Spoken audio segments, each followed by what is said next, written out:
అందరికీ నమస్కారం. యాక్చువల్లీ ఒక టాపిక్ షేర్ చేసుకుందాం అని చెప్పేసి వీడియో చేస్తున్నా. ఒక ఫోటో అయితే ఇప్పుడు ప్లే చేస్తాను. ఒకసారి ఫోటో చూడండి. ఫోటో చూసిన తర్వాత టాపిక్ ఏంటి అనేది మీకు చెప్తా. సో చూసారు కదా, ఎవరో కాదు, మా రిలేషనే. మా ఫ్రెండ్ వాళ్ళ మమ్మీ కిందన ఫ్లోర్ క్లీన్ చేస్తుండగా ఒక స్ట్రీట్ డాగ్ వచ్చి సడన్గా అటాక్ చేయడం జరిగింది. సో మీరు చూసుంటే ఈ పార్ట్ ఫుల్ డ్యామేజ్ అయింది. సో ఇన్సిడెంట్ అయిన హాఫ్ అన్ అవర్ లోపే ఏ ట్రీట్మెంట్ అయితే చేయాలో కంప్లీట్ ట్రీట్మెంట్ మేము చేసాం. ట్రీట్మెంట్ అయిపోయింది. తర్వాత ఇక్కడ ఏదైతే కట్ అయిపోయిందో అక్కడ ఆపరేషన్ చేసాం. అంతా అయిపోయింది. డిశ్చార్జ్ చేస్తారు. డిశ్చార్జ్ చేసి ఒక 1 వీక్ అవుతుంది. పోనీలో అంతా అయిపోయింది కదా, హ్యాపీ అనుకున్న టైంలో వాటర్కి భయపడ్డాం, ఫ్యాన్ గాలికి భయపడ్డాం. కొన్ని డాగ్ సిమ్టమ్స్ కనిపించాయి అన్నమాట.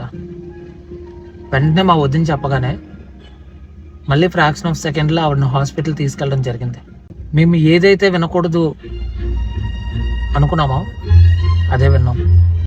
ర్యాబీస్ ఫేస్ మీద కరవడం వల్ల ఏదైతే వైరస్ ఉందో ఆ వైరస్ నరాల్లోకి వెళ్ళి బ్రెయిన్లోకి వెళ్ళిపోయింది.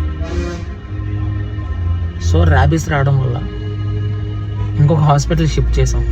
ఫైనల్గా డాక్టర్ చెప్పింది ఒకటే, చాలా డేంజరస్ అయిన వైరస్ ఇది, దీనికి క్యూర్ అనేది లేదు, ట్రీట్మెంట్ అనేది లేదు. సో సారీ, మేమేం చేయలేమని చెప్పేసి అన్నారు. ఏం చేయాలో అర్థం కాల. మొన్న 11 o'clock మేము జాయిన్ చేయడం జరిగింది. నిన్న 11 o'clockకి ఆవిడే ఎక్స్పైర్ అయిపోయారు. ఇలా క్యాన్సర్ అలాంటి వాటికే ట్రీట్మెంట్ దొరుకుతున్నప్పుడు ఇలాంటి వాటికి ఎందుకు దొరకట్లేదు? గవర్నమెంట్కి కానీ లేదా ఎవరైతే పెద్దవాళ్ళు ఉన్నారో వాళ్ళకి చేతులు జోడించి అడుగుతున్నాం, దయచేసి మేము హాస్పిటల్ వాళ్ళతో మాట్లాడడం కూడా జరిగింది. నెలకి లీస్ట్ 3 to 5 కేసెస్ వస్తాయంట. దీనికి ట్రీట్మెంట్ అనేది దొరికింది అంటే ఆ ప్రాణాలను మనం కాపాడినట్టే. దయచేసి వీడియో వీలైనంత మందికి షేర్ చేసి మన గవర్నమెంట్ దృష్టిలోకి వెళ్ళేటట్టు చేస్తారని మరీ కోరుకుంటున్నాం. గైస్, మనం అసలు ఎక్స్పెక్ట్ చేయం అలా చేస్తాయని. డాగ్స్ కానీ లేదా వేరే వాటిని ఉద్దేశించి అయితే మేమేం చెప్పట్లేదు. గవర్నమెంట్ కొంచెం తీసుకొని దానికి ఏమైనా ట్రీట్మెంట్ కనిపెడితే కొంచెం బాగుంటుంది. సో దయచేసి ఈ ర్యాబీస్ అనే వైరస్కి ఒక ట్రీట్మెంట్ దొరికేలా చూస్తే మాకు అదే చాలు. మాకు అయ్యేటట్టు ఇంకెవరికి అవ్వకూడదు. Thank you.